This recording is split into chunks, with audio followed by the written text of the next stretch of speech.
It's really, really a big pleasure for me to introduce to you Adriano Aguzzi, our second speaker in our DRI seminar series of distinguished speakers. We profit, of course, from the COVID crisis. It's not all bad. Using the time they might have available, but I just talked with Adriano and he has not so much more time than before, but we were hoping that famous speakers would have a little bit more time to give a seminar. And we thought it's also a good way to continue and celebrate science and show that we are still continuing and that such a virus will not block us to think about big problems and try to push the world further into solving big problems, actually. So Adriano is, I dare to say that he's a real friend, and he doesn't know, but when I was a postdoc, he was already a very famous researcher. I think we have almost the same age, but he was already a famous researcher, and I was still working hard to get some blots done in the lab, and he had already these fantastic mouse models studying how prions from the gastrointestinal system got into the brain. I got always scared when I heard those stories. And so for many, many years, he has been a kind of inspiration for me, independent researcher, following his own questions. The big sharks, of course, we are both now in that league, but at that time we had also a lot of big sharks swimming around, and whatever they said, they couldn't scare us, or they couldn't chase us away. And so Adriano doing that, and so I followed that example.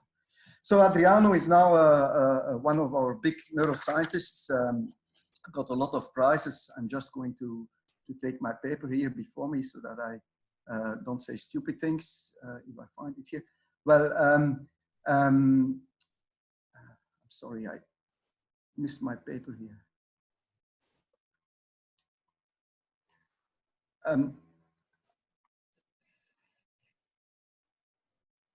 That's a disadvantage of,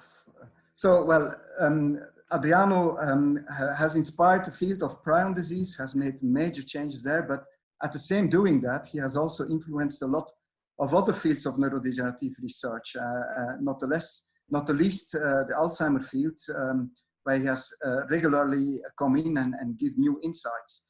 And so he has also produced a lot of new instruments, ways, well, not approaches, technical approaches to ask major questions. I hope he's also going to talk a little bit about that in his talk. And he has been a fantastic collaborator on many occasions. He has gotten a lot of prizes, and I just don't find my paper sheet here, but he's a member of he got the EMBO Gold Medal, which is a fantastic prestigious prize for young investigators. Not so known, but it's really the best European researchers we get at a young age, before 40. He got also several big prizes, international, the names escape me now, sorry, Adrian. Adriano. He is also one of the leaders in the Swiss research environment, and he has been a leader internationally. I'm sorry for not finding my paper, but I leave the word to Adriano. He's a great speaker, and I look forward to his talk. Sorry, Adriano. Well, Bart, thank you very much, and hello everybody. It's great to be here, and even if virtually, thank you, Bart, for this amazing introduction. I mean, it's Can I just jump in, Adriano? Giovanna just sent me the prize. So won the Ernst-Jung Prize, the Robert Koch Prize. As I mentioned, the Medal of the European Molecular Biology Organization, NOMIS Distinguished Scientist Award, and on top of that has held 2 ERC Advanced Grants. That was the sentence I wanted to say. So I'm sorry, apology, but that's what was missing. Thank you. Sorry. You know, I think that, I mean, talking about prizes, you know, I mean, obviously it's always very pleasant when you get recognition for for what you do in your work. But let me tell you that, and I'm totally honest about this, and I'm really honest to myself about it because I thought a lot about it. And it's, yeah, I mean, you know, you get a prize, it's wonderful and everything, but it does not compare to the thrill of when you make a discovery. I mean, I have to say, I mean, and I'm serious about this. It's when you see all of a sudden, when you actually look at you know, a plot or whatever it is that you're doing, and you actually all of a sudden you see that there is a pattern and there is something that you know, that is a discovery. I mean, I have to say there is nothing that compares to that, and but by which I'm not meaning to say that you shouldn't give me prizes. I mean, they're all very welcome, and but the fact is, it's a different feeling, but however, I want to mention that because Bart is Belgian, and I should mention that one prize that I'm really proud of is that's right, the Bayela II prize that was given to me by the Queen, by the Queen of Belgium, Queen Beatrix, and I have to say that you know, she's great. She's a great. She's my favorite. She has style. No, I have to say she's. I mean, I don't have a lot of experience because she's the only queen that I met, but I have to say she was wonderful, and so you keep her. Keep because you guys have a wonderful queen, and okay, thank you. So let me tell you something about prions, but you know, actually, okay, so let me first share the screen and see what happens here. And, right.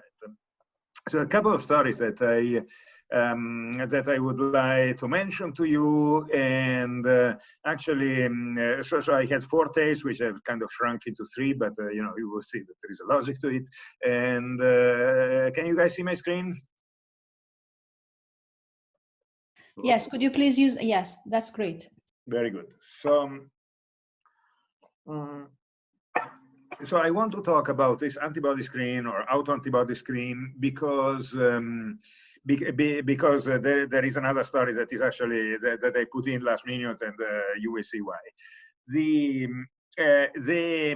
idea was the following. I guess that we all agree that antibodies, monoclonal antibodies, hold a great potential for the therapy of neurodegenerative diseases. And we may have differing opinions about whether A beta is a good target and what to make out of the aducanumab data and whatever. But I think in general, there has been an explosion of the use of antibodies for therapy of all kinds of human diseases. And the reason is very obvious, is because antibodies have an unmatched specificity, the kind of off-target effects that you almost invariably see with small molecules, you don't see with them with antibodies. They also have disadvantages, and the pharmacokinetics is never easy, particularly not in the brain, but actually, by and large, antibodies are clearly something that is worthwhile. And my reasoning was that, I mean, there is also because of the aducanumab story, but also because of a lot of anecdotal evidence, maybe antibodies derived from humans do really have some advantages. Maybe, I mean, I don't think they are magic bullets, but it's a general, there is increasing consensus that the selectivity and the cross-reactivity are much better for human-derived antibodies than for those that are made from phage displays or from synthetic libraries or from mice or hamsters. And so I thought, okay, maybe what about, I mean, autoantibodies against targets will be very rare because, you know, in general, you don't make autoantibodies. I mean, our immune system is very good at deleting any kind of B lymphocytes that might autoreact. And the reason is obvious. I mean, if you have an autoreaction, you may end up with an autoimmune disease. So that is a dangerous thing. It's not what you want. And so, but then my thinking was maybe it's a Gaussian distribution, like pretty much everything in biology that most people will have no antibodies, but then there will be a Gaussian distribution, and then there will be a trail where at the end you may actually find a few people with some interesting antibodies, but you may have to look very hard. And this was really the rationale for doing a population-wide screen, that is to look at an enormous number of people. And when I say enormous, I mean 100,000 people, and until we find something interesting. And that was really the what we call TAUTAN. TAUTAN means therapeutic autoantibodies. I mean, I agree, it's not a very inspiring name, but that's what we do. And essentially what I did was to go to the CEO of my hospital, Gregor Zünd, and ask him how many people are we actually drawing blood from in the hospital? And it turns out it's around 80,000 to 100,000 people a year. We are a big hospital. It's the biggest hospital in Switzerland. And so I thought, okay, I want to test all of them. And then in a totally unbiased manner. So don't ask any question, just anybody who comes in the hospital for whatever reason, whether healthy or sick.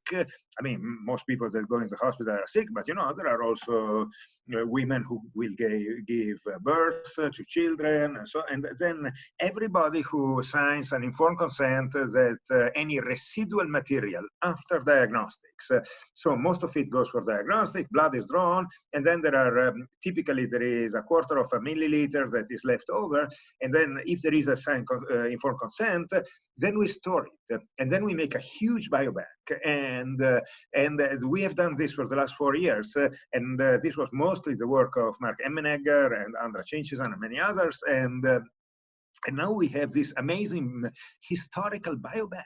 Since 2017, we have essentially everybody who passed through our hospital and had an informed consent has, there is some blood left. And the idea is that this is pseudonymous, meaning that we have a link to the people, but we are not allowed to actually look at the link. And in fact, we don't, and it's a part of the protocol. But in principle, we could go back to the people. And then we inactivate the plasma against viruses and all kinds of things. And then we store it in 380 well plates. And then we can use this to do various immunological assays, which are typically ELISAs. And the ELISA go in 1536 well plates. And this is so this is very, very highly very highly, what shall I say,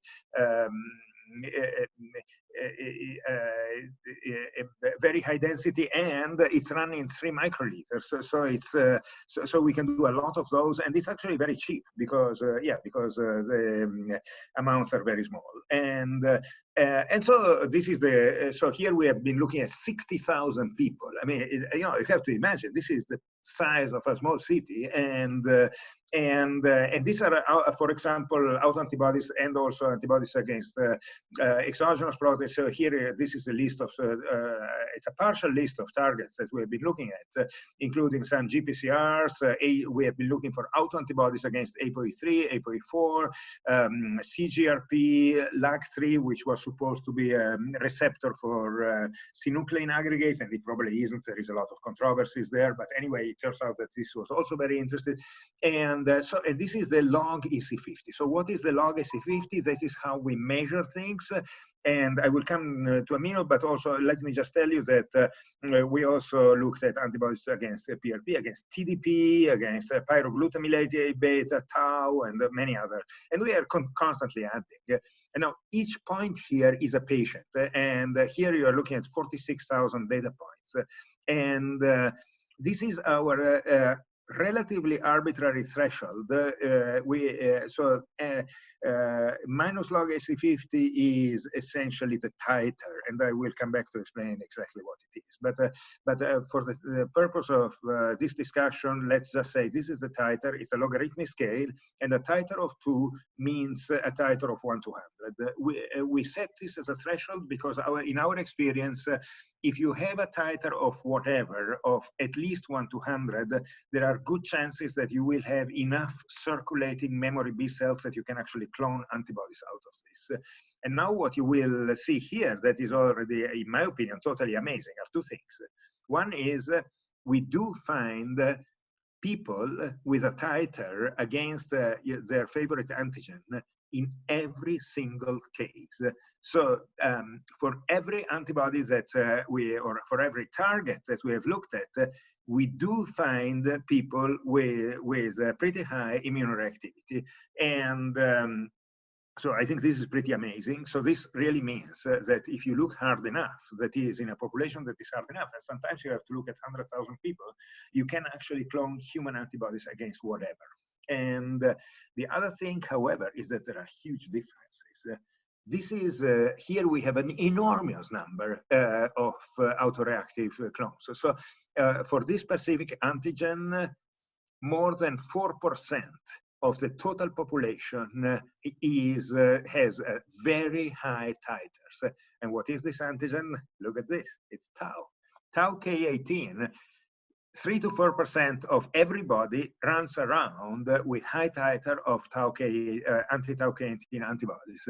And the titer increase with age. And if you look at people who are septuagenarians, 5% of them have anti-tau antibodies. Now, this, I think, has enormous consequences. If you think of using antibodies against tau as a therapeutic, or even if you want to look at tau levels as a prognostic marker or whatever, you know, if the tau is captured by autoantibodies, you know, this has consequences for the interpretation of your assays. So we feel that this kind of analysis is very important. However, there are other antigens that are very rare. For example, PRP, yeah, we find anti-PRP, but much fewer. And the second most frequent is actually control.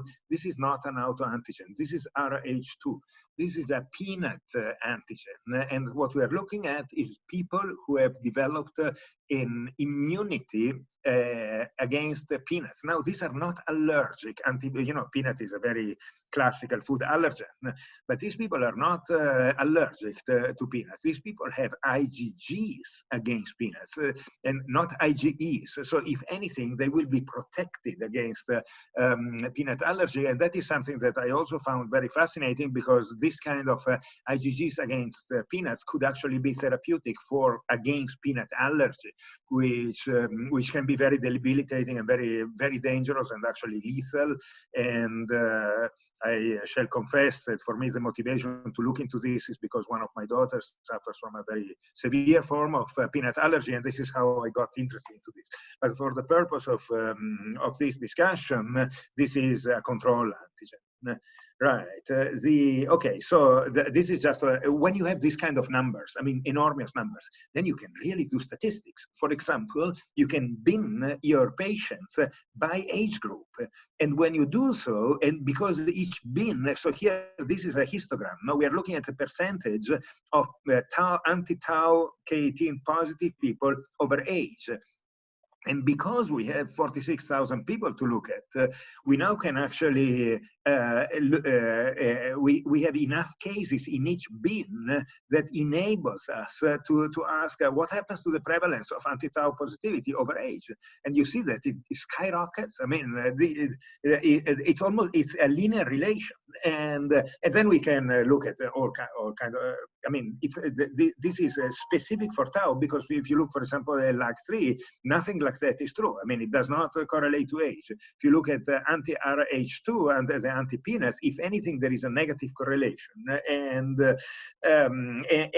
these anti-tau antibodies, they are not some kind of strange reactivities. So they're true. They're really true. And you can compete. And so you can actually see tau on a Western blot using the sera from the positive patients. And this is the most important thing, you can compete it out with peptides. So you do the ELISA, but now the competition, the solution-based competition means that you pre-incubate your serum with peptides, and then you put it into the ELISA. And now the peptides will, if the interaction is specific, the peptides will block the paratope, the part of the antibodies that recognize the antigen, and will block the signal. And this is indeed what happens here. However, if you try to block it with a TREM2 peptide, then nothing happens. So at this point, I'm totally convinced that this anti-tau reactivity is a true biological phenomenon. We are looking at very high affinity antibodies that are displaceable with peptides and eminently clonable. And so this is essentially what we have been doing with this population-wide screen. Now the question was, so we were in the middle of this and we were getting all excited about it, and then what? And then COVID came, and of course. Then the university shut down everything, and then we were told, okay, I mean, either you do COVID or you don't do anything, because that will be the only thing that you are allowed now to study. So we, because we had this incredible setup, you know, I mean, we can actually test 4,000 samples every 24 hours. So we thought, okay, fine. I mean, now we have to do COVID. I mean, come on, it's a matter of civic duty. And so essentially what, and this was really Mark Emenegger who came to me and told me, look, I mean, I think that at this stage it is our duty to look at COVID. So because we had this whole high throughput thing with, well, it was actually pretty simple to repurpose our setup to do COVID. Now, let me just tell you that if any of you want to ask questions in between, you can use the chat function, I guess. And so feel free to put in questions or whatever during, because, you know, I have to say there is one thing, I mean, Zoom seminars are wonderful and everything, but it's not having feedback, audience feedback is tough, because, you know, I don't even know whether whether I even have an audience yet. So feel free to chat with me, because because it's important to get some feedback. Right. It's very good, Adriano. We understand. So I was, but maybe you should tell your COVID story. But I'm sure that you're also thinking about therapeutics from these antibodies. Sure. Yeah. I mean, yeah. Yes, let me first tell you what we have done with COVID. So essentially, we have repurposed the whole thing with COVID, and so now I will share again the screen and show to you essentially the COVID serology thing, which I mean was an amazing. I mean, frankly, I'm really proud of what my guys did, because first of all, they worked day and night. Because of social distancing, we have introduced 3 shifts in our lab, so that we would always have very few people in the lab. And essentially, the idea is no more than 2 people in one room. And actually, the good thing about my institute is that it was built more than 40 years ago. And it doesn't have these huge open spaces, which are standard now in every new laboratory. You know, we have a lot of bays and a huge room with all these different spaces. But we have a lot of small rooms with walls. And now, of course, during the COVID crisis, this is great, because we can actually achieve a much better isolation of people from each other. But the thing is, so we have 3 shifts. Some of our people start at 6 o'clock in the morning, go on until 11. Then the second shift is 11 to 4, and the third shift goes until 10 o'clock in the evening. So it's tough. No, I mean, I have to tell you, it's really tough. And right. And now Blanca asks whether there is a correlation between. Okay, so that is, of course, this is a $1 million question. I mean, what happens to these people? Do they get a disease? Are they protected from disease? And now the great thing about all this is that we have access to all clinical files. And again, it's pseudonymized. We cannot assign it to the name of a patient, but we get everything. and even more than that, we are allowed through an intermediary to recontact the patient and ask him for a larger donation, because, as I said, we start with 250 microliters. Typically you cannot clone memory B cells from such small amounts. So you need 10 milliliters or 20 milliliters. So this means that you need to get back the patients. And so how do you do this if you don't know the name of the patient? Well, eventually the cantonal ethical committee has allowed us to go through an intermediary. The intermediary doesn't know anything about how the study is planned, and we don't know anything about the identity of the patient, but the intermediary can ask the patient whether he or she is prepared to donate additional blood.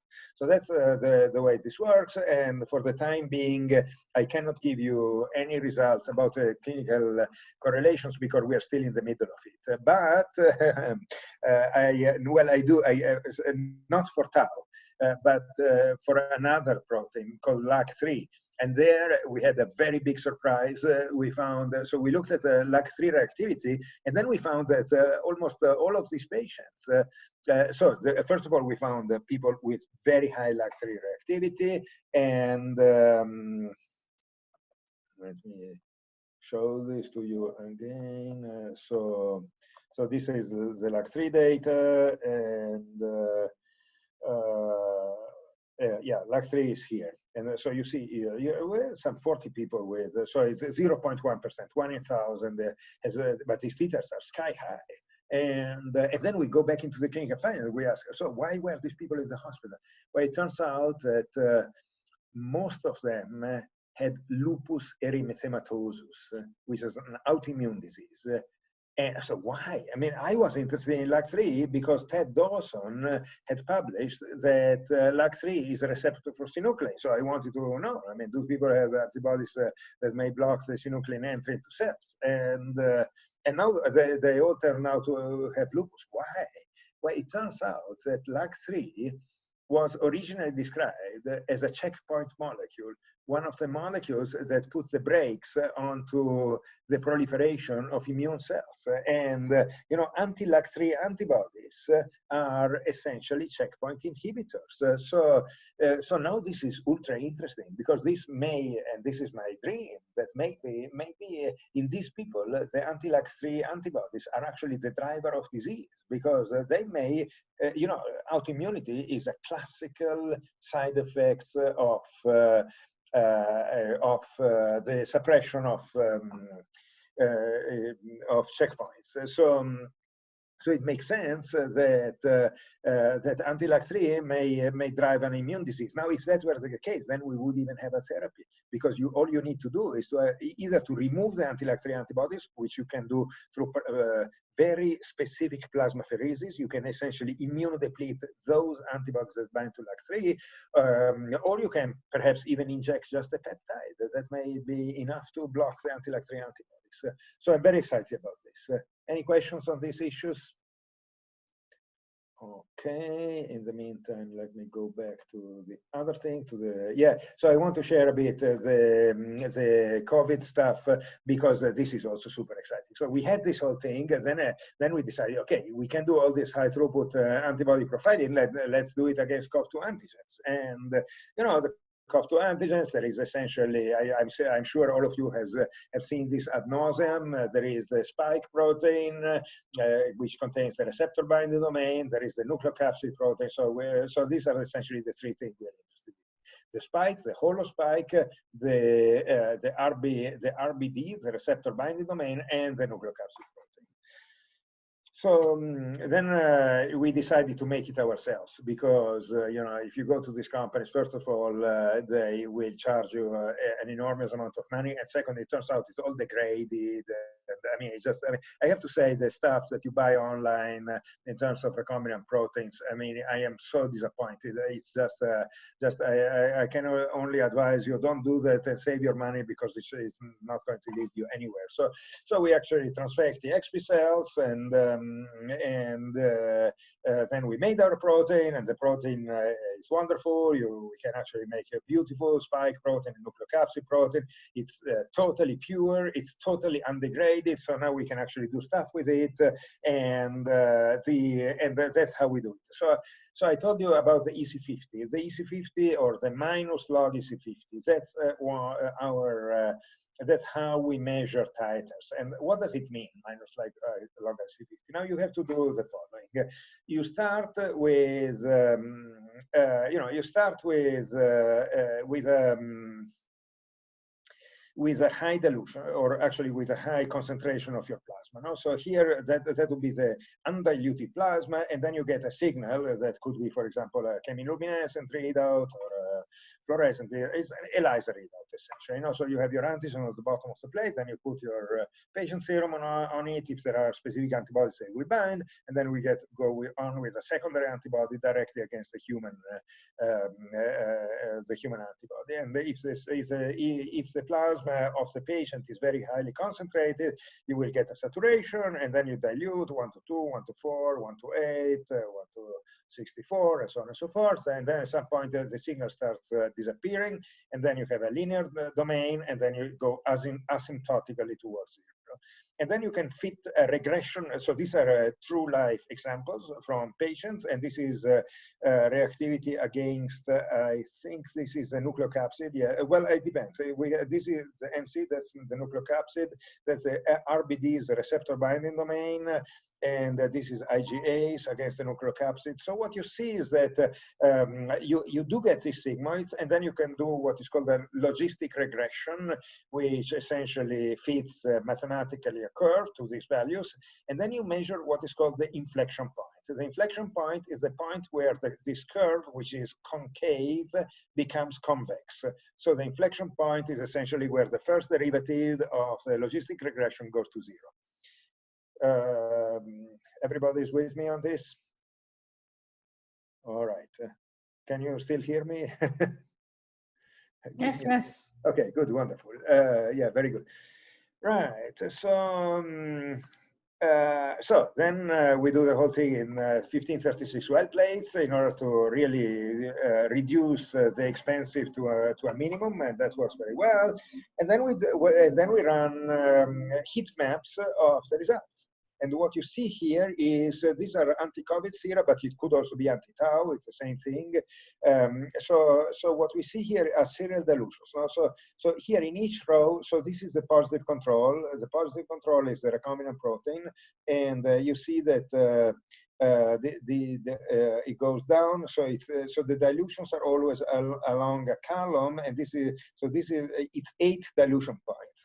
So that is the positive control, and then here is you have the negative control, which is all black, and here you see that some of them are positive, weakly positive at the highest concentration of plasma, but the moment you just start diluting, then you lose the positivity. So this is a background.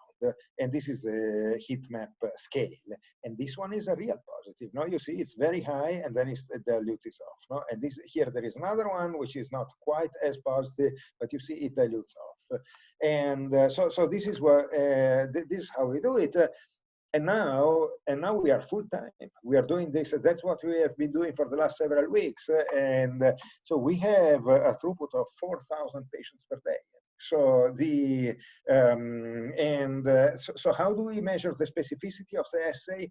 We have taken a cohort of patients from the pre-pandemic era. So the idea is that because COV2 came up only early this year, or maybe late last year, let's look at people from the cohort from 2016, from 2018, and here we have looked at 1,865 patients from the early days, and you would expect not a single one that is positive, and it's that, and now you can set your thresholds, no? Because you can see, okay, in all these people, the highest titer that we have ever seen is here. That is, if we set our threshold here, then we have 100% specificity. Then anything that is above that must be actually true positive.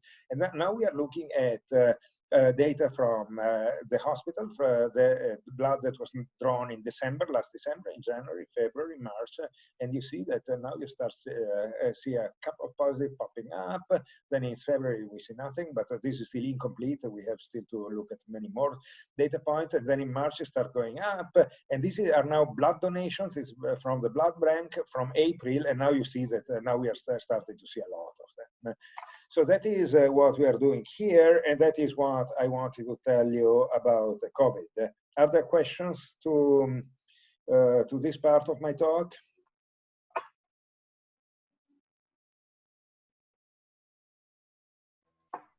Well, is there any way to, is this going to be rolled out over other places? Because it seems to me quite straightforward assay, which other countries could do also. Yeah, so it can be done, but don't forget that the technical, I mean, you know, it's relatively straightforward. No, I mean, all you need to do here is, let me see, just wanted to show you something else, but okay, it doesn't matter. So it's relatively straightforward. Let's say the magic juice here is really the throughput. You know, if you want to do 4,000 patients per day, you need really high throughput facilities. And what we have is a so-called ACO, an acoustic dispenser, and a robotic rig. And but I tell you that so it costs money. I mean, we are talking about €1.5 million or something like that for the entire rig. But actually it can be transferred. And in fact, we are collaborating with David Stewart in Oxford, and he has been wonderful. He has been enormously helpful, and David has a very similar setup that he has been using for drug discovery, and we have transferred all the protocols to him, and essentially he has now a mirror site, because there is a lot of, you know, there is a lot of software and a lot of equipment control scripts that need to be written and so on. And we have to really transfer it one-to-one to David's department in Oxford, and he is now running a lot of assays for the UK as well. So now I have a couple of questions here. So so you have anonymous attendee, whoever that is asking, what about high data points in the control sphere? So these guys here, you know what? These guys are high, but actually there is one guy in the spike who is ultra high, and let me see if I can find you. So this is the spike from yesterday. So this is spike protein. I mean, this is really going on in real time. No? But, you know, I have one guy from the historical cohort who has a minus log FC50 of more than 3. And, you know, this is phenomenal. I mean, this is a blasting titer. And, you know, and I am dying to find out what this guy really has. And we already have looked into the clinical files, and there is nothing really telling there. I mean, it was hypertensive coronary heart disease, which is actually the most frequent diagnosis of the people coming in the hospital altogether.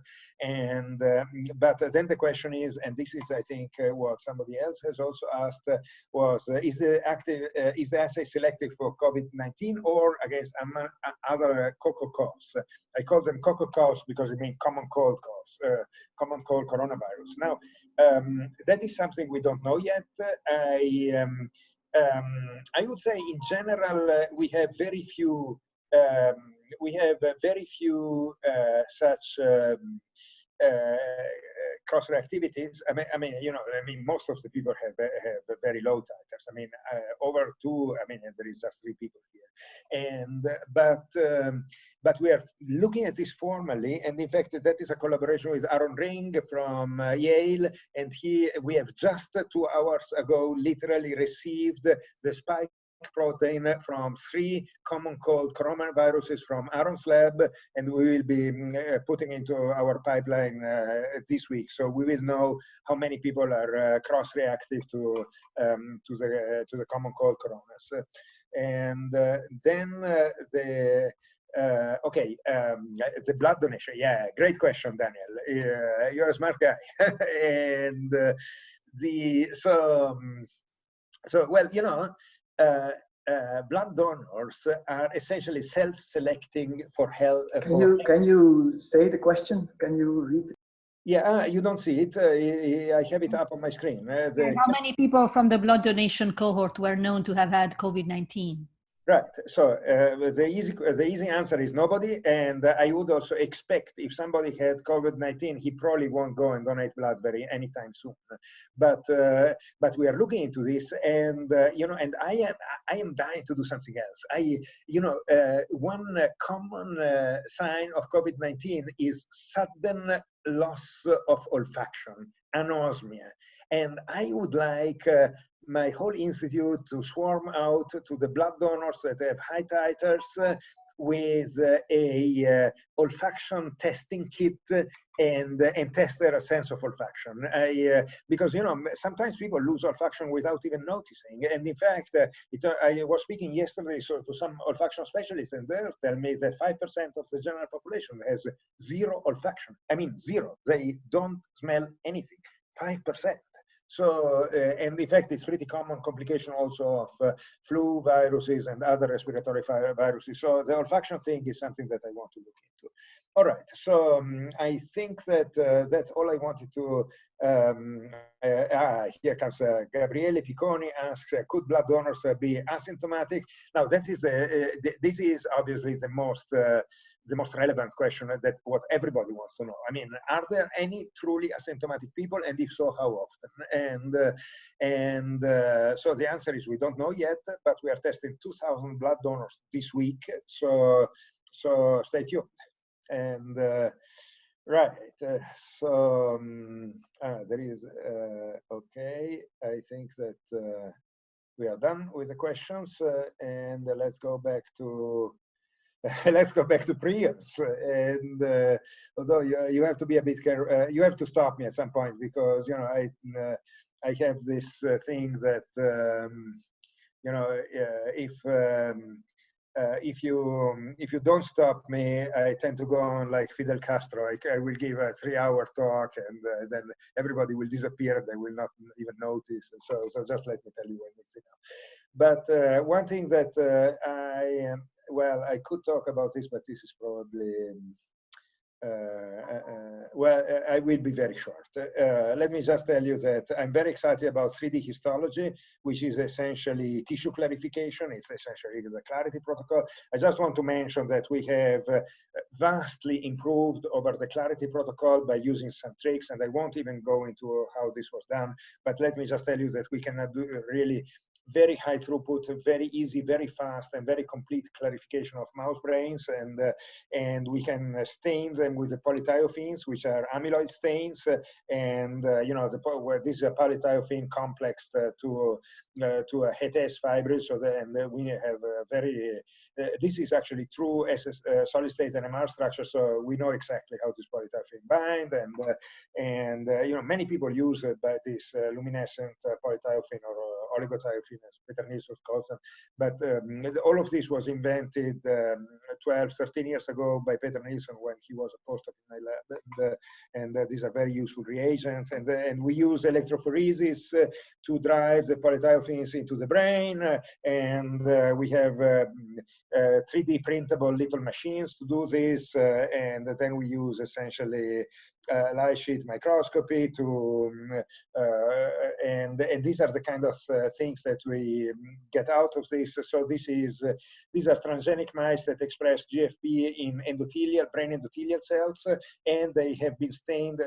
These are APPPS1 mice, so the mice of Matthias Jucker, and we have stained the plaques with the polythiophins, and you see the purple little guys are the plaques, the A beta plaques, and you see all the vessels. And you know, once you have this kind of data set, you can do a lot of mathematics on it, and it's natively 3D acquired. So, for example, you can ask questions related to what is the relationship between plaques and vessels, or how do these things behave under therapy, and are the treatment modalities for AD region specific. And so what we did was actually take a bunch of mice and treat them with either with BACE inhibitors or with antibodies or with the polythiophins themselves, which turned out to be very good anti-amyloid agents. And then we do the whole pipeline, and then we acquire this images, then we register them to the Allen Brain Atlas in order to have a standardized way of looking at plaques, and then we compare different treatments. Now, so here we have so each treatment will lead to the disappearance of plaques in certain regions, and then we ask, okay, we compare, for example, base inhibition with APP antibodies, and we ask, do they remove the plaques in the same areas? And this is the way this is being done. And let me tell you that this is not trivial, because it really brings our computing facilities to its limits. So we're talking here about 100 terabytes of data, and what you see is actually that, and for me this is amazing, the treatment, the various treatment modalities are extremely specific to the various to the various brain regions. And in fact, this is particularly dramatic here. Here we're looking at base inhibition as well as compared to pyrothiophene treatment. And mind you, we are not looking at plaques here. This is a heat map of the efficacy of treatment. That is where the color indicates how efficient the plaque removal was, voxel by voxel in the brain. And what you see is that it's almost mirroring. I mean, the BACE inhibitor is almost only active in the basal part of the cortex, and the polythiophene is almost active only in the dorsal cortex. I think that this is really spectacular, and I believe that this might tell us a lot about also about why certain treatments don't work and why they don't work very well, and perhaps also will inform us on how to best combine different treatments in order to get the best efficacy. Now, one very generic thing that I just also want to mention here is specific to prions. And the problem is the following. In the case of Alzheimer's and of Parkinson, you guys have been very lucky because you had the opportunity to study families, and the human genetics has been totally instrumental. So through the human genetics, you have been able to discover the presenilins, the APP mutations, the TREM2, the ApoE. So, in the case of Parkinson's disease, even more so, you have the whole flurry of Parkins, and so human genetics has been really great. But in the case of prions, human genetics has taught us exactly nothing, because the only gene that is linked to prion diseases is the prion gene itself. And that was the discovery of Karen Xiao many, many years ago, and I mean, almost 30 years ago. And ever since, we have never found a single gene that was linked to prion diseases. There have been a couple of false alarms, and some of them also from the UK, and but none of them has panned out. And so for me, this is very disappointing and very, let's say, very, I mean, very sobering. So how do we? But there must be modifiers. There must be modifiers, because if you take a prion, I mean, if you take normal prion protein and you try to assemble it into fibrils, it's almost impossible to make an infectious agent out of it. Whereas if you take a cell line and you offer prions to it, they will happily multiply prions 10 to the 4, 10 to the 5 within weeks. So the cell has a machinery that allows for prions to replicate, and this machinery is absent from in vitro systems.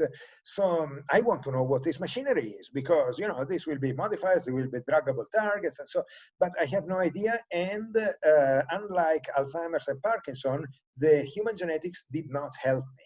So the way I want to discover the machinery is to actually do unbiased genome-wide screens. And how do you do that? Well, you could do an siRNA screen, you could do a CRISPR screen, but the problem with CRISPR screen is that they are all the CRISPR screen libraries that are available, they're all pooled libraries. But you know, if you want to investigate prion replication, you can't do it in a pool. You have to do it gene by gene, because you have then to analyze the output biochemically. So you can't do FACS sorting or any of the easy things. You have really to go gene by gene. So here we have decided to actually use CRISPR, and as I explained, you can't do it by pool libraries, so we did. So we said, okay, fine. I mean, let's make an arrayed library, and that is the strategy. Now we have the arrayed library, and so we are cloning 42,000 plasmids. And now to clone 42,000 plasmids is not easy. I mean, no lab in the world has enough PhD students to do that. So you have to do some tricks. And the tricks that Jung An, who is this guy here, is a great molecular biologist, and these are two PhD students, Merv and Daniel. And the tricks that Jung An has invented, well, essentially allows him to clone plasmids by gypsum assembly in liquid phase. That is, he completely bypasses the colony picking, and the colony picking is really the limiting step in all this, no? Because if you have to pick colonies, then there is no way you can really automate this, and or at least not in high throughput. But you know, if you could actually, if you had the guarantee that every single clone that is coming out of the gypsum assembly is 100% accurate, then you don't need to pick colonies, because they are all the same. No? Then you just assemble your plasmid by gypsum, and then you just transduce bacteria using 384 well plates, and this is completely automatable. And in fact, we are now producing 1,500 plasmids every week. And each plasmid can be run has a transposon element, but it also can be packaged into a lentivirus. It has all the appropriate sequences, and each plasmid contains 4 guide RNAs, HDs, short guide RNA 1, 2, 3, and 4, and each guide is driven by a different housekeeping promoter. And this has a lot of advantages, because on the one hand, this means that we can transfect this into any cell you want, and there will always be activity, because these promoters are very generic, and the other reason is because we want to avoid intraplasmid recombination, and the promoters are all different from each other. So that is how we can actually do that. Right, so that's how the whole thing works, and I can tell you it works very, very well. And now we actually got there. So we are now in the middle of creating this huge library, and I wanted to share this with you because this transcends prion diseases. Essentially, this library, we want to make it available to everybody who wants to run screens. And you know, there are obvious there is an obvious interest for neurodegeneration, but actually you can use it also for cancer research or senescence or immunology or whatever you want. So but the idea here is really to share the love, and therefore if you have a good project that entails an arrayed CRISPR screen, and I should mention we have both libraries, the CRISPR knockout and the CRISPR activator. So we can, so every gene of the genome, we can either knock it out or we can activate it. And so if you want to do something in that direction, please send me an email or contact me in whichever way. And we can even run the screen for you because we have everything set up, including automated tissue culture incubators and everything you need.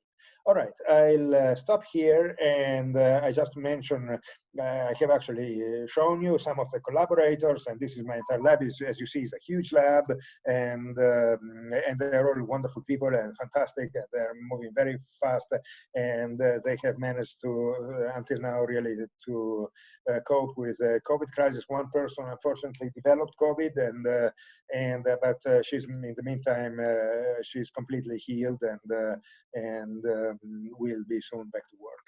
Many thanks.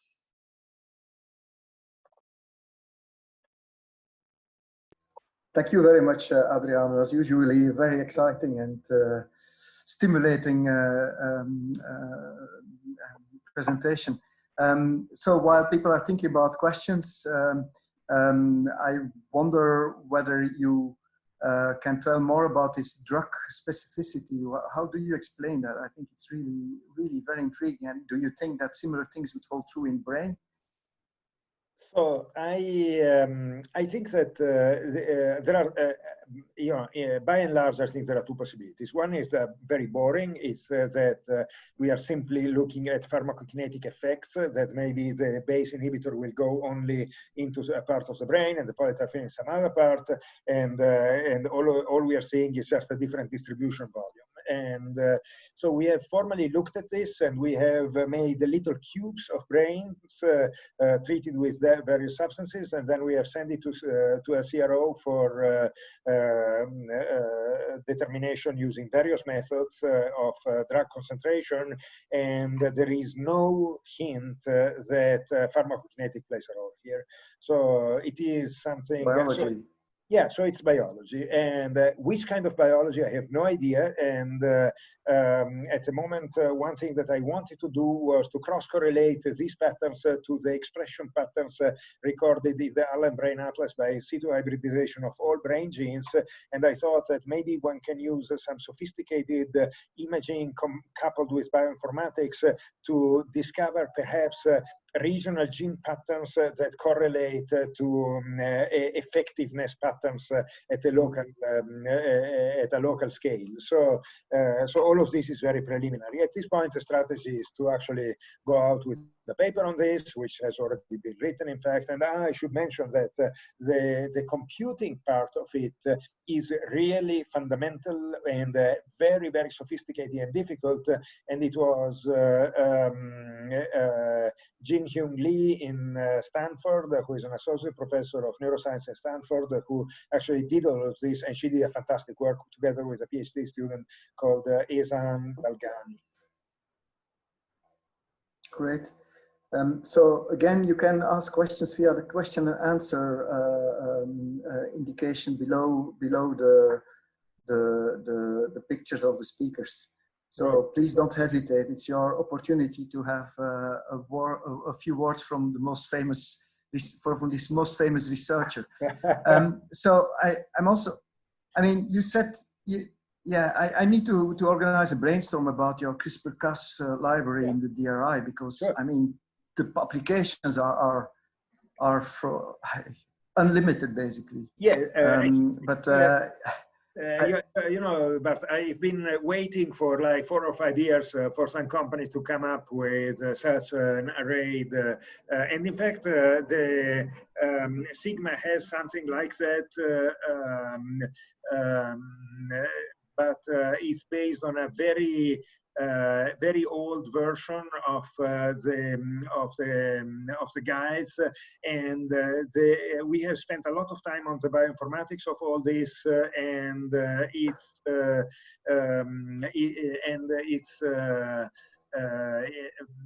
I think that we are really a leading edge at this point. For example, something that we have looked at is polymorphisms, the human genomes, and then a design of guides that would be tolerant of the most common polymorphisms. So we feel that our library has also the advantages it can be used in many different cell lines derived from many different patients, and there is still a very good coverage.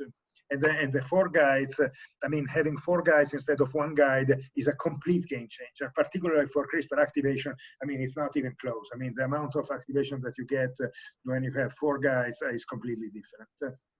Yeah, it's very interesting. There's a question. Right. So yeah, why didn't? So the question is, in my initial ELISA screen, is there a reason why I didn't use alpha-synuclein? Yes, I thought that too many people are doing that, and so I mean there was a conscious decision to go for something a bit more original, and that has been my philosophy throughout my career, that I always try to do those things that nobody's interested in. And let me tell you that it's a good strategy, because sooner or later, when you start finding things, then everybody gets interested in it. But what I don't want is, and also this was a bit of a problem also with the COVID story, is, and I feel very uneasy about doing research that where your only chance at winning is to be 1 femtosecond faster than your neighbor. I mean, I think that this kind of research, then I prefer to let my neighbor do it and get his Nature paper or whatever. You know, I'd rather do stuff that is out of the trodden path. But in the case of COVID, that was an exception because obviously the search for antibodies, everybody's and everybody and his brother is doing it. But that was, I mean, there were good reasons to do it nevertheless. Yes. Yes. So we have another question. In your CRISPR guides, does the 4 guides target the same gene? Yes, 4 guides for every gene, and I did show you the results, but the results are amazing. I mean, the amount of the increase in the knockout and in the efficiency of the knock-up of the E is absolutely amazing. I mean, we are talking of a difference from 20% to 95%. So really, I mean, if you want to do this kind of screens, you need several, multiple guides for every gene. Thank you. It's great. I'm not sure whether, because we are running at the end of the seminar, I'm very grateful that you kept it, that you watched the time, Adriano, because I was already thinking, wow, this is going on for 2 hours. You have certainly material for several of these seminars. We just got a quick taste of a couple of your fantastic plates. But I think some of these things are going to come up in publications, hopefully not too long anymore. I also appreciate that you show unpublished material because people don't realize that always, but that's a very exceptional thing to do.